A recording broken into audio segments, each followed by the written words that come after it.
জাঙ্কুককে Impress করার technique. তো চলো তোমাদেরকে আমি শিখিয়ে দিই সেই সহজ এবং সুন্দর টেকনিকটি। তো তোমরা যা করবে তা হচ্ছে তোমাদের চুলগুলো অনেক বেশি বড় রাখতে হবে, এবং যখন জাঙ্কুককে দেখবে তখন তো ধরো যে জাঙ্কুককে দেখে সবাই পাগল হয়ে যাবে এবং জাঙ্কুকের থেকে সবাই অটোগ্রাফ এন্ড সে নিতে যাবে। কিন্তু সেই সময় তুমি কি করবে? সেই সময় তুমি জাঙ্কুককে খুব ইগনোর করবে। তুমি একটা কাজ করবে, তখন নিজের লম্বা লম্বা চুলগুলোকে নিয়ে জাঙ্কুককে ইগনোর করে সেখান থেকে চলে যাবে। তখন তো আসলে জাঙ্কুক তোমাকে দেখে ইমপ্রেস হয়ে যাবে। তখন তোমাকে জিজ্ঞাসা করবে জাঙ্কুক যে তুমি কি বিটিএস চিনো? তখন তো তুমি একদম নির্দ্বিধায় বলে দিবে বিটিএস কি, বিটিএস কি করে, বিটিএস কি খায় নাকি পরে। বেশ, তোমার কাজ সেখানেই শেষ।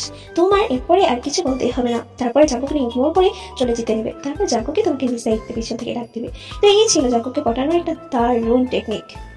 আর্মিরা, তোমরা কিন্তু ফলো করতে পারো। ফলো করলেও লাভ নেই, কারণ তোমরা আমার থেকে আইডিয়াটা শুনেছো, আর এই আইডিয়াটা আমি প্রপারলি জানি। যার কারণে এরকম কিছু ঘটলে সেটা আমিই ঘটাবো, মানে এটা আমি অ্যাপ্লাই করবো এবং জাঙ্কুক আমার